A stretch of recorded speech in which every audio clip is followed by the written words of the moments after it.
Hey guys, welcome back to the channel. ಮೊದಲನೇದಾಗಿ summer slam ನ ticket sales ಬಗ್ಗೆ update ಬಂದಿದೆ. ಮೊದಲನೇದಾಗಿ ನೈಟ್ 1 ನ ಟಿಕೆಟ್ ಸೇಲ್ಸ್ ಬಗ್ಗೆ ಮಾತಾಡೋದಾದ್ರೆ ಸೀಟಿಂಗ್ ಕೆಪಾಸಿಟಿ ಇರೋದು 31,164.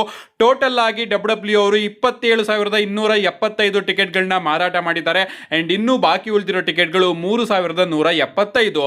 ಇನ್ನು ನೈಟ್ 2 ಕಡೆ ಬರೋದಾದ್ರೆ ಇದರಲ್ಲೂ ಕೂಡ ಸೀಟಿಂಗ್ ಕೆಪಾಸಿಟಿ ಇರೋದು 31,425. ಅಂಡ್ ಡಬ್ಲ್ಯೂ ಅವರು 26,811 ಟಿಕೆಟ್ಗಳನ್ನ ಮಾರಾಟ ಮಾಡಿದ್ದಾರೆ. ಅಂಡ್ ಇನ್ನ 3,800 ಟಿಕೆಟ್ಗಳು ಬಾಕಿ ಉಳಿದಿದೆ. ಇದರಲ್ಲಿ ಆಶ್ಚರ್ಯವಾಗುವಂತಹ ವಿಚಾರ ಏನಪ್ಪಾ ಅಂದ್ರೆ ಟೋಟಲ್ ಆಗಿ ಡಬ್ಲ್ಯೂ ಅವರು ಈಗ ಸೀಟಿಂಗ್ ಕೆಪಾಸಿಟಿನೂ ಕೂಡ ಇನ್ಕ್ರೀಸ್ ಮಾಡಿದ್ದಾರೆ. ಅಷ್ಟೇ ಅಲ್ಲ, ಟಿಕೆಟ್ ಪ್ರೈಸ್ ಕೂಡ ಸಿಕ್ಕಾಪಟ್ಟೆ ರೆಡ್ಯೂಸ್ ಮಾಡಿದ್ದಾರೆ. ಕೇವಲ $25 ಇಂದ ಸಮ್ಮರ್ ಸ್ಲಾಮ್ ನ ಟಿಕೆಟ್ಗಳು ಮಾರಾಟ ಆಗ್ತಾ ಇದೆ.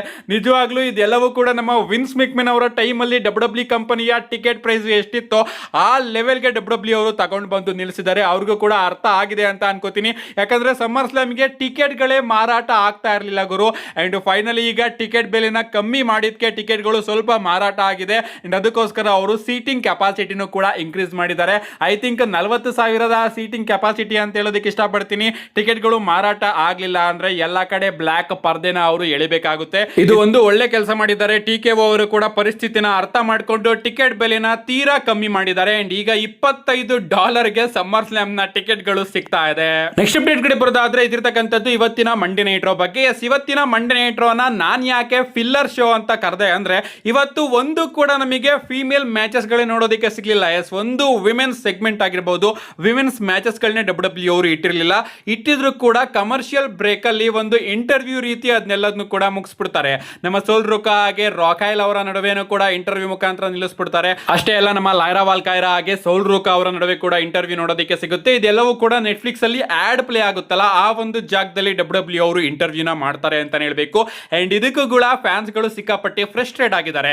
ಒಂದು ಕೂಡ ಸಿಂಗಲ್ ಸೆಗ್ಮೆಂಟ್ ಇರಲಿಲ್ವಲ್ಲ, ಒಂದು ಕೂಡ ಸಿಂಗಲ್ಸ್ ಮ್ಯಾಚ್ ಇರಲಿಲ್ವಲ್ಲ ಅಂತ ಇಷ್ಟು ದಿನ ನಮ್ಮ ಟ್ರಿಪಲ್ ಎಚ್ ಅವರು ಏನ್ ಮಾಡೋರು, ಮಂಡೇ ನೈಟ್ ರೋನ ಮೈನ್ ಇವೆಂಟ್ ನೇ ವುಮೆನ್ಸ್ ಕೈಯಲ್ಲಿ ಮಾಡಿಸೋರು. ಬಟ್ ಇವತ್ತು ಒಂದು ಕೂಡ ಮ್ಯಾಚ್ ಇರಲಿಲ್ಲ. ಅದ ಹೆಂಗಕ್ಕೂ ಮರೆ ಮಾಚ್ ಬಿಡ್ತಾರೆ ಅಂತ ಎಲ್ಲರೂ ಕೂಡ ಪ್ರಶ್ನೆನ ಹಾಕ್ತಾ ಇದ್ದಾರೆ. ನನ್ನ ಪ್ರಕಾರ ಇವತ್ತಿನ ಮಂಡೇ ನೈಟ್ ರೋನ ಡಬ್ಲ್ಯೂ ಅವರು ಹಂಗೆ ಸಾಗ ಹಾಕೋದಕ್ಕೋಸ್ಕರ ಬುಕ್ಕಿಂಗ್ ಮಾಡಿದ್ರು ಅಂತ ಅನ್ನಿಸ್ತು ಅಷ್ಟೇ. ಒಂದು ಬ್ಲಡ್ ಲೈನ್ ಸ್ಟೋರಿ ಲೈನ್ ನಲ್ಲಿ ಸ್ವಲ್ಪ ಪ್ರೋಗ್ರೆಸ್ ನೋಡೋದಕ್ಕೆ ಸಿಕ್ತು. ಸೆಥ್ರೋಲೆನ್ಸ್ ಅವರ ಆಂಗಲ್ ಚೆನ್ನಾಗಿತ್ತು. ಇನ್ನೊಂದು ನಮ್ಮ ಡ್ಯಾನೋಜಿನ್ ಅವರ ಸೆಗ್ಮೆಂಟ್ ಗಳು ಚೆನ್ನಾಗಿತ್ತು. ಅದನ್ನ ಬಿಟ್ರೆ ಮಂಡೇ ನೈಟ್ ರೋನ ಡಬ್ಲ್ಯೂ ಅವರು ಸಾಗ ಹಾಕೋದಕ್ಕೆ ಮಾಡಿದ್ರು. ನಮ್ಮ ನೆಕ್ಸ್ಟ್ ಅಪ್ಡೇಟ್ ಕಡೆ ಬರೋದಾದ್ರೆ ಇದಿರ್ತಕ್ಕಂಥದ್ದು ಸಮ್ಮರ್ ಸ್ಲಾಮ್ ನ ಮ್ಯಾಚ್ ಕಾರ್ಡ್ ಬಗ್ಗೆ. ಡಬ್ಲ್ಯೂ ಅವರು ಅಫಿಷಿಯಲ್ ಆಗಿ ತನ್ನ ಸಮ್ಮರ್ ಸ್ಲಾಮ್ ಮ್ಯಾಚ್ ಕಾರ್ಡ್ ನ ಅಪ್ಡೇಟ್ ಮಾಡಿದ್ದಾರೆ. ಅಂಡ್ ಈಗ ನಮಗೆ ಟೋಟಲ್ ಆಗಿ ಸಮ್ಮರ್ ಸ್ಲಾಮ್ ಅಲ್ಲಿ 9 ಮ್ಯಾಚಸ್ ಗಳು ಅಫಿಷಿಯಲ್ ಆಗಿ ಅನೌನ್ಸ್ ಆಗಿದೆ. ಅದು ಯಾವ ಮ್ಯಾಚಸ್ ಗಳು ಅಂತ ನೋಡ್ಕೊಂಡು ಬರೋದಾದ್ರೆ ಮೊದಲನೇದಾಗಿ ವರ್ಲ್ಡ್ ಹೆವಿವೇಟ್ ಚಾಂಪಿಯನ್ಶಿಪ್ ಗೆ ರೋಮನ್ ರೈನ್ಸ್ ಹಾಗೆ ಸೆಥ್ರೋಲೆನ್ಸ್ ಅವರ ನಡುವೆ ಸಿಂಗಲ್ಸ್ ಮ್ಯಾಚ್ ನೋಡೋದಕ್ಕೆ ಸಿಗ್ತಾ ಇದೆ. ಬ್ರಾಕ್ ಲೆಸ್ನರ್ ಹಾಗೆ ಒಬಾಫೆಮಿ ಅವರ ನಡುವೆ ಎಲ್ ಮ್ಯಾಚ್ ನೋಡೋದಕ್ಕೆ ಸಿಗ್ತಾ ಇದೆ. ಲಿವ್ ಮಾರ್ಗನ್ ಹಾಗೆ ಇಯೋಸ್ಕೆ ಅವರ ನಡುವೆ ವಿಮೆನ್ಸ್ ವರ್ಲ್ಡ್ ಹೆವಿವೇಟ್ ಚಾಂಪಿಯನ್ಶಿಪ್ ಗೆ ಸಿಂಗಲ್ಸ್ ಮ್ಯಾಚ್ ನೋಡೋದಕ್ಕೆ ಸಿಗ್ತಾ ಇದೆ. ಕೋಡಿ ರೋಡ್ಸ್ ಹಾಗೆ ಸಿಎಂ ಪಂಕ್ ಅವರ ನಡುವೆ ಅನ್ಡಿಸ್ಪ್ಯೂಟೆಡ್ ಡಬ್ಲ್ಯೂ ಚಾಂಪಿಯನ್ಶಿಪ್ ಗೆ ಸಿಂಗಲ್ಸ್ ಮ್ಯಾಚ್ ನೋಡೋದಕ್ಕೆ ಸಿಗ್ತಾ ಇದೆ. ಡೊಮಿನಿಕ್ ಮಿಸ್ಟೀರಿಯೋ ಹಾಗೆ ಡ್ಯಾನೋಜಿನ್ ಅವರ ಮ್ಯಾಚ್ ಕೂಡ ಅಫಿಷಿಯಲ್ ಆಗಿ ಅನೌನ್ಸ್ ಮಾಡಿದ್ದಾರೆ. ಚಾಡ್ ಗೇಬಲ್ ಹಾಗೆ ಪೆಂಟ್ ಅವರ ನಡುವೆ ಇಂಟರ್ಕಾಂಟಿನೆಂಟಲ್ ಚಾಂಪಿಯನ್ಶಿಪ್ ಗೆ ಸಿಂಗಲ್ಸ್ ಮ್ಯಾಚ್ ನೋಡೋದಕ್ಕೆ ಸಿಗ್ತಾ ಇದೆ. ಗಂತರ್ ಹಾಗೆ ನಿಕ್ ಕಾರ್ಡಿಸ್ ಅವರ ಮ್ಯಾಚ್ ಕೂಡ ಅಫಿಷಿಯಲ್ ಆಗಿ ಅನೌನ್ಸ್ ಮಾಡಿದ್ದಾರೆ. ಅಂಡ್ ಇನ್ನ ಈ ಒಂದು ಮ್ಯಾಚ್ ಕಾರ್ಡ್ ಗ್ರಾಫಿಕ್ ನ ನೋಡಿ ಫ್ಯಾನ್ಸ್ ಗಳು ಇನ್ನೂ ಕೂಡ ಕೋಪ ಮಾಡ್ಕೊಂಡಿದ್ದಾರೆ. ಗಂತರ್ ಹಾಗೆ ನಿಕ್ ಕಾರ್ಡಿಸ್ ಅವರ ಈ ಒಂದು ಮ್ಯಾಚ್ ಕಾರ್ಡ್ ಗ್ರಾಫಿಕ್ ಅಲ್ಲಿ ನಮ್ಮ ನಿಕ್ ಕಾರ್ಡಿಸ್ ಅವರ ರೆಂಡರ್ ನ ನೀವು ಇಲ್ಲಿ ನೋಡ್ತಾ ಇರಬಹುದು. ಯಾವ ಫೋಟೋನ ಹಾಕಿದ್ದಾರೆ ಗುರು, ನನಗಂತೂ ತಲೆ ಕೆಟ್ಟೋಯ್ತು. ಅದನ್ನ ನೋಡಿ ಸಿಕ್ಕಾಪಟ್ಟೆ ನಗು ಕೂಡ ಬಂತು. AI ಕೂಡ ಕೊಟ್ಟಿದ್ದಾರೆ ನೀವು. ಗಂತರ್ ಹಾಗೆ ನಿಕ್ ಕಾರ್ಡಿಸ್ ಅವರ ಮ್ಯಾಚ್ ಗ್ರಾಫಿಕ್ ನ ಅದ್ಭುತವಾಗಿ ಡಿಸೈನ್ ಮಾಡೋರು. ಬಟ್ ಡಬ್ಲ್ಯೂ ಅವರು ತಲೆಯಲ್ಲಿ ಏನ್ ಇಟ್ಕೊಂಡಿದ್ದಾರೋ ಗೊತ್ತಿಲ್ಲ, ಸಖತ್ ವರ್ಸ್ಟ್ ಆಗಿ ಕಾಣಿಸ್ತಾ ಇದ್ದಾರೆ ನಮ್ಮ ನಿಕ್ ಕಾರ್ಡಿಸ್ ಅವರು ಈ ಒಂದು ರೆಂಡರ್ ಅಲ್ಲಿ. ಇದಾದ್ಮೇಲೆ ನಮಗೆ ಎಲಿನೈಟ್ Solo Sikoa and Royce Keys versus the Usos ಹಾಗೆ ಜೇಕಬ್ ಫಾಟ್ ಅವರ ನಡುವೆ 6 ಮ್ಯಾನ್ ಟ್ಯಾಗ್ ಟೀಮ್ ಮ್ಯಾಚ್ ಕೂಡ ನೋಡೋದಕ್ಕೆ ಸಿಗ್ತಾ ಇದೆ. ಅಷ್ಟೇ ಅಲ್ಲ, ಇಂಟರ್ಮ್ ಡಬ್ಲ್ಯೂ ವಿಮೆನ್ಸ್ ಚಾಂಪಿಯನ್ಶಿಪ್ ಗೆ ಒಂದು ಫ್ಯಾಟಲ್ 5-way ಲ್ಯಾಡರ್ ಮ್ಯಾಚ್ ಕೂಡ ನೋಡೋದಕ್ಕೆ ಸಿಗ್ತಾ ಇದೆ.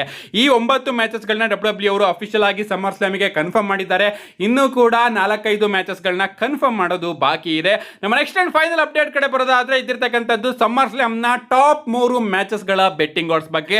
ಮೊದಲನೇದಾಗಿ ರೋಮನ್ ರೈನ್ಸ್ ಹಾಗೆ ಸೆತ್ ಫ್ರೀಕಿನ್ ರಾಲಿನ್ಸ್ ಅವರ ಮ್ಯಾಚ್ ನ ಬೆಟ್ಟಿಂಗ್ ಆಡ್ಸ್ ನೋಡೋದಾದ್ರೆ ಈ ಒಂದು ಮ್ಯಾಚ್ ಅಲ್ಲಿ ರೋಮನ್ ರೈನ್ಸ್ ಅವರು ಕ್ಲಿಯರ್ ಫೇವರೇಟ್ ಆಗಿದ್ದಾರೆ. ಅವರು ಸೆತ್ ರಾಲಿನ್ಸ್ ಅವರನ್ನ ಸೋಲಿಸಿ ತನ್ನ ಚಾಂಪಿಯನ್ಶಿಪ್ ನ ರಿಟೈನ್ ಮಾಡ್ಕೋತಾರೆ. ಇದಾದ್ಮೇಲೆ ಬ್ರಾಕ್ ಲೆಸ್ನರ್ ಆಗಿ ಒಬಾಫೆಮಿ ಅವರ ಮ್ಯಾಚ್ ಅಲ್ಲಿ ಕ್ಲಿಯರ್ ಆಗಿ ನಮ್ಮ ಒಬಾಫೆಮಿ ಅವರು ಫೇವರೇಟ್ ಆಗಿದ್ದಾರೆ. ಅವರು ಬ್ರಾಕ್ ಲೆಸ್ನರ್ ಅವರನ್ನ ಸೋಲಿಸಿ ಸಮ್ಮರ್ ಸ್ಲಾಮ್ ಅಲ್ಲಿ ವಿನ್ ಆಗ್ತಾರೆ. ಅಂಡ್ ಆಡ್ಸ್ ನ ಅಂತರ ಕೂಡ ಸಿಕ್ಕಾಪಟ್ಟೆ ಜಾಸ್ತಿ ಇದೆ. ಅಂಡ್ ಫೈನಲ್ ಆಗಿ ಕೋಡಿ ರೋಡ್ಸ್ ಹಾಗೆ ಸಿಎಂ ಪಂಕ್ ಅವರ ಅನ್ಡಿಸ್ಪ್ಯೂಟೆಡ್ ಡಬ್ಲ್ಯೂ ಚಾಂಪಿಯನ್ಶಿಪ್ ನ ಮ್ಯಾಚ್ ಅಲ್ಲೂ ಕೂಡ ಬೆಟ್ಟಿಂಗ್ ಆಡ್ಸ್ ಪ್ರಕಾರ ನಮ್ಮ ಸಿಎಂ ಎಂ ಪಂಕ್ ಅವರು ವಿನ್ ಆಗ್ತಾರೆ. ಅಂಡ್ ಇದರಲ್ಲೂ ಕೂಡ ಆಡ್ಸ್ ನ ಅಂತರ ಸಿಕ್ಕಾಪಟ್ಟೆ ಜಾಸ್ತಿ ಇದೆ. ಈ 3 ಮ್ಯಾಚ್ ನ ಬೆಟ್ಟಿಂಗ್ ಓಡ್ಸ್ ರಿಲೀಸ್ ಆಗಿದೆ. ಎಲ್ಲಾ ಮ್ಯಾಚ್ ನ ಬೆಟ್ಟಿಂಗ್ ಓಡ್ಸ್ ಆದಷ್ಟು ಬೇಗ ರಿಲೀಸ್ ಆಗುತ್ತೆ. ಆಗ್ಲೂ ಕೂಡ ವಿಡಿಯೋನ ತಗೊಂಡು ಬಂದು ಸಿಗ್ತೀನಿ ಅಂತ ಹೇಳ್ತಾ see you guys in my next video.